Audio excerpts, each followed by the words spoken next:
What's going on, everybody, and welcome back to 5-Minute Finance. Today we're going to be going over Delta Airlines stock. Should you buy it now? What are some arguments for and against it? And then finally, I will give you my opinion. If you're new here, be sure to subscribe for more, and with that, let's get right into it.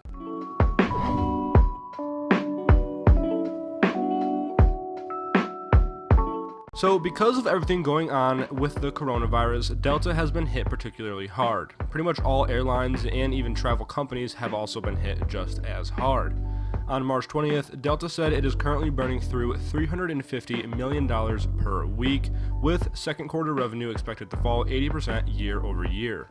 Even more recently, the company said they are grounding more than half of their fleet, freezing hiring, suspending their dividend, and reducing executive and board compensation.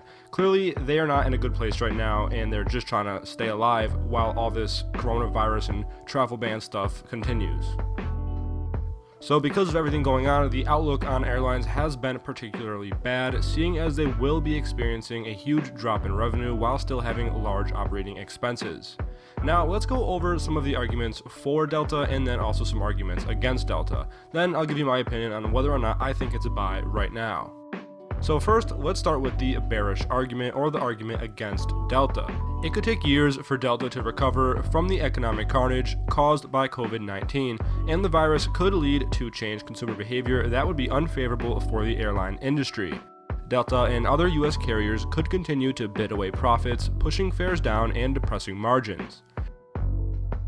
Delta's PRASM premium could be competed away as peers like Southwest offer premium product options to customers, other network carriers roll out basic economy, and LCCs enter the Atlantic market.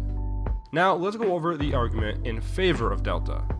Delta's strategy of operating an older fleet keeps a lid on depreciation expenses and capital expenditures and aligns well with the current era of low fuel prices. Management will defend the carrier's passenger revenue per available seat mile premium, enabling the company to achieve best-in-class margins among network carriers.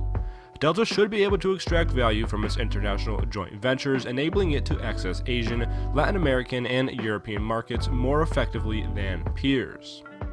So in my opinion, I think at this time it's kind of hard to say whether Delta is a good buy. You don't want to catch a falling knife, and who knows how much lower this thing could go. On the one hand, you have a lot of upside potential, while on the other, it's not necessarily a good idea to buy a stock while in the middle of massive institutional selling. While the bailout is a promising sign, if anything, it kind of seems like a band-aid. If you're up for the risk, then now could potentially be a good time to lock in shares at a low price so you could take advantage of the decent dividend yield as well as future growth, but do this at your own risk with more research. Assuming the company can get through this current spell without a bankruptcy filing, then I guess I would say the stock is undervalued today and a good buy for a long-term holder.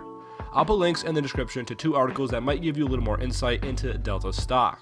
If you're new here, be sure to subscribe for more and check out the link on screen for more stock analysis. With that, thanks for watching, and we'll see you in the next one.